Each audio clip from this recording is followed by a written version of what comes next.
Let's have a look at how to design the cuffs. So first off, I'm going to show my shirt example, and we can see that the cuff is over there. You'll see that it's got a button and it's got a placket.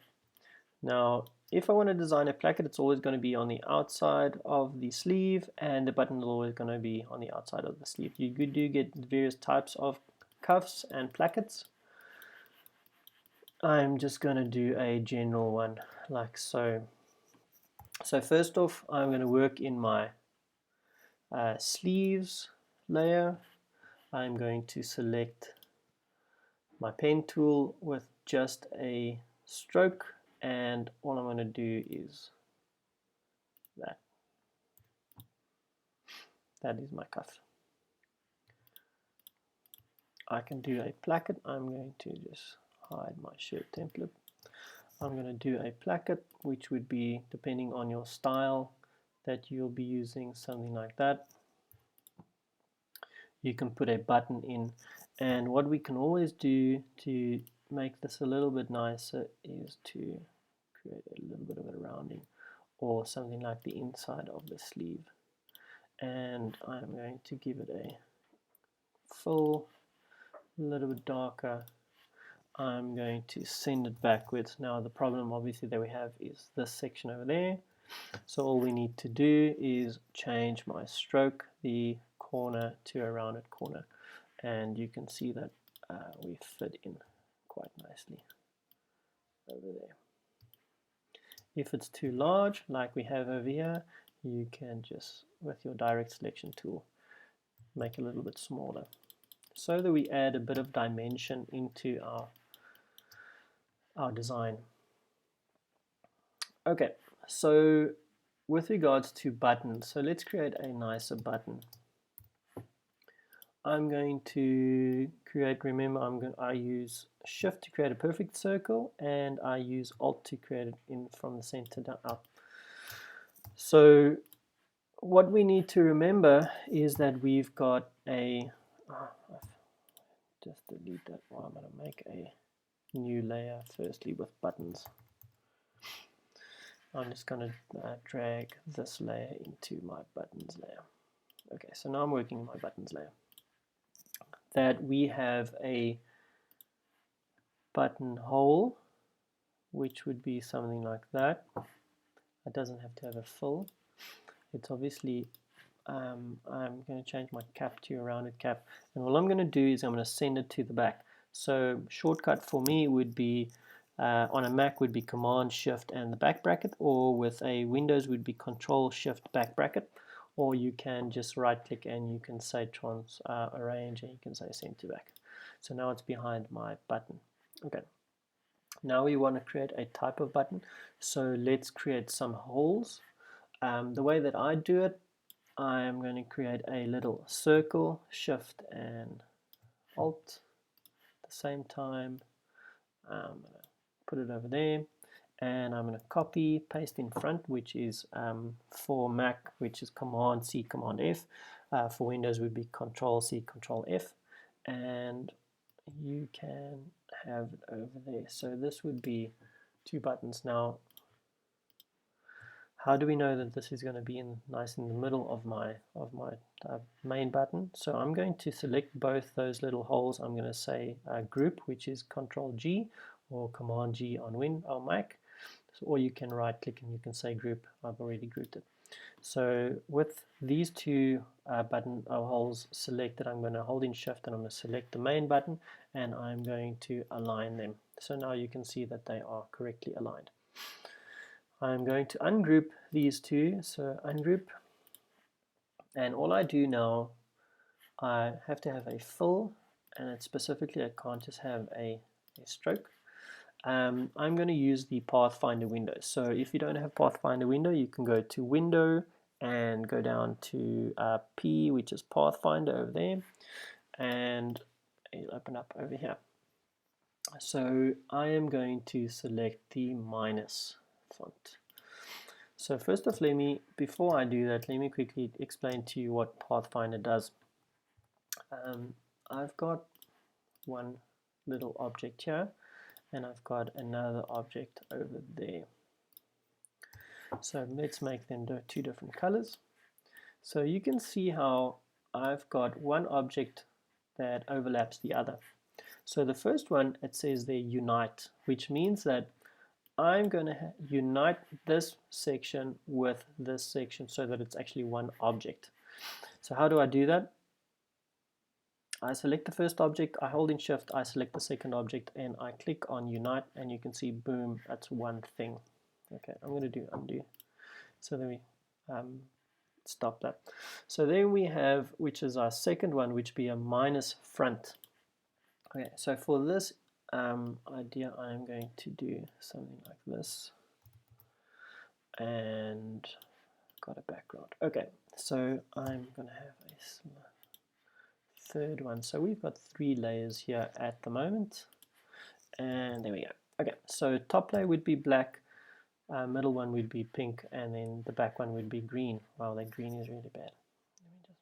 There we go. Okay, so what I want to do is I want to cut out of, and this is what we're going to do with our buttons as well, I'm going to cut out of my pink section this black section. Okay, so select the first black little object, select your second object, and my black is going to cut through my pink, like so, boom. And now you can see that there's a hole in that pink section. Okay, so this is the main stuff that we will be using for Pathfinder.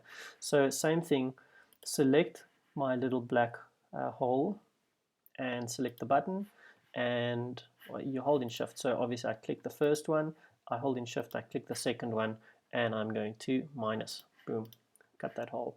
Second one, same thing, click, hold shift, click, and cut that hole. So this is basically what the button is going to look like.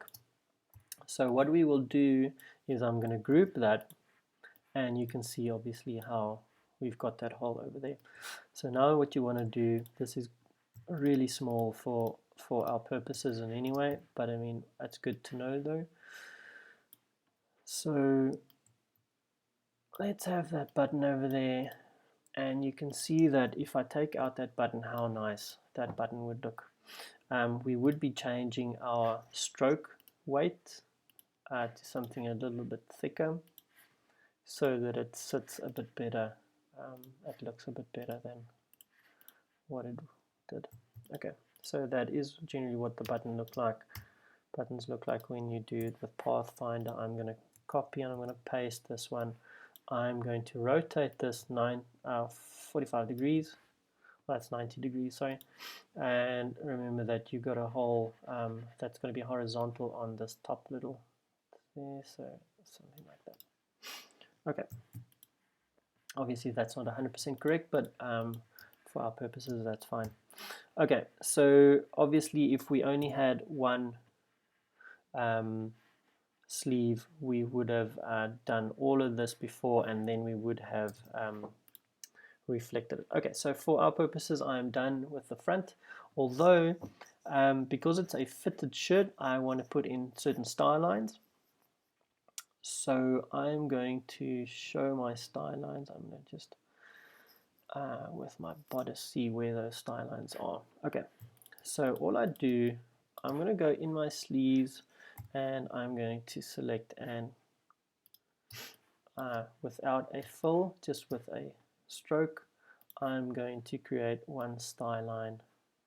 So let's say something like that. And I'm going to, that's within the sleeves, so I will just undo. So you can see that I've done this in the sleeves layer. If I unhide my shirt bodice, it's obviously not going to show, so all I need to do is grab it and chuck it into my shirt. Okay, so obviously my style line is too long for the shirt, so all we do then is we are going to use the direct selection tool, and we are going to select that anchor point and change that. Now we need two, obviously. We are going to select this one, we are going to right click, we are going to transform, reflect, and copy, and move it to the side. So it might be something like that. So that is pretty much there. Okay, so now that we've got all of that, we need to do the back. So I've selected everything. I am going to transform and reflect, and I'm just going to copy it over to my back.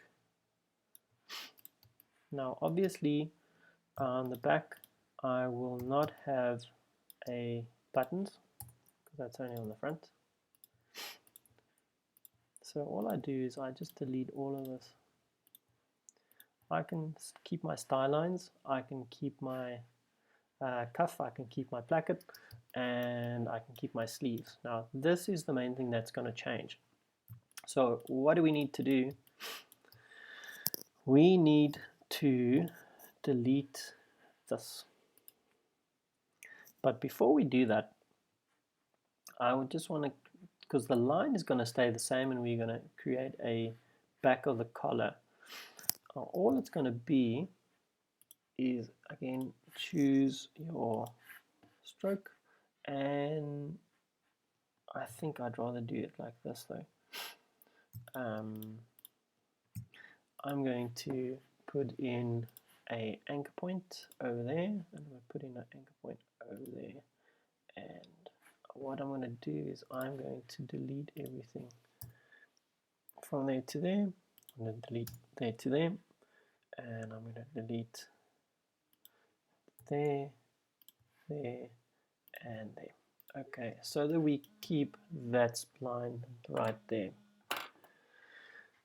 Do the same on the other side. I'm going to add, well, actually just do it from like so. Select my direct selection tool. Okay, now all we do is we are going to join these two anchors, and let's select those two anchors. We say join. See, sometimes you get an issue with anchors that don't want to join. So let's see. To join, you must select the two open endpoints. Okay, so which seems that those 2 points aren't open.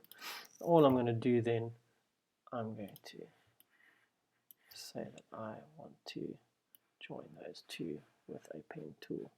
Okay. Boom. So if you do that, you get a few different errors just because the endpoints are together and they're too close, so we can't actually see what's going on there. I want to delete all of that. So that's why you need to work really nicely before you start working with all of these things. So you can see that endpoint and that endpoint, they're so close to each other that we actually can't see. I want to have a look and see what's going on down there. Okay, so you can see that those 2 endpoints, they're literally right on each other. So I'm going to select that path. I'm going to add an anchor point.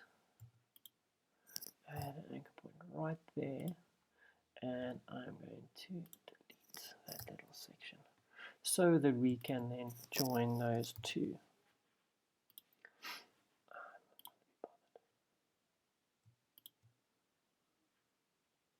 That's my anchor point. That is my anchor point, and join. I don't care. Sometimes these things don't work like you want them to, right? Okay, so I'm going to delete that because that's frustrating me. So let's do this. So from there, I'm going to add a point like so, and I'm going to add it to that anchor point, and then add it to there and there. Frustrating. Sometimes this program can be really frustrating.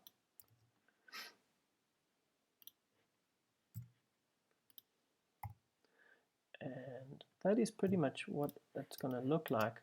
So I can delete this inside, and I can just change these 2 anchor points. So I'm going to delete the 1 anchor point and with my pen tool, and then I'm just going to grab in and pull this one to the top so I won't actually see that section.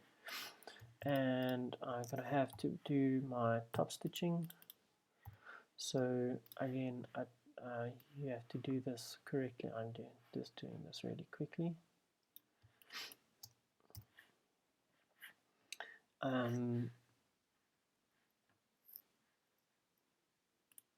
I need to put that in my collar layer, and I'm going to do a dashed line. That's going to be 0.5, and that is my collar. So my collar, then I want to do it like so. And I want rounded edges, so it looks more like a top stitching. Okay, so now we've got the issue of my sleeves that has changed, so I just want to get that sleeve to sit nice and flush on there. You'll see that I'm just changing my handle. There we go. Good enough. And changes. Why that changed, I don't know. Okay, and that is pretty much the back of your shirt. So obviously, if you want to put in a center back, you can just add. I'm going to just show my template, and that's my center back line, and I can insert my center back line like so, and make sure you work in the correct layer, which I'm not working in the correct layer, and you just drag that into your correct layer, and there we go. So depending on the style of shirt that you're looking for, this is pretty much the standard, and then when we are finished, this is what you will show me. So obviously you can see you have to sort out those specific issues, such as that over there and that over there, so that it sits flush, the sleeve within the bodice. You change that with the direct selection tool. Okay, so obviously you will change your name, your student number, your project. When we save it, again, you have to save probably every 10 minutes. I would suggest you save every 10-15 minutes. But you will save it as a Adobe Illustrator file, and then obviously when you're done and completed and you want to print your project, you will save it as a PDF.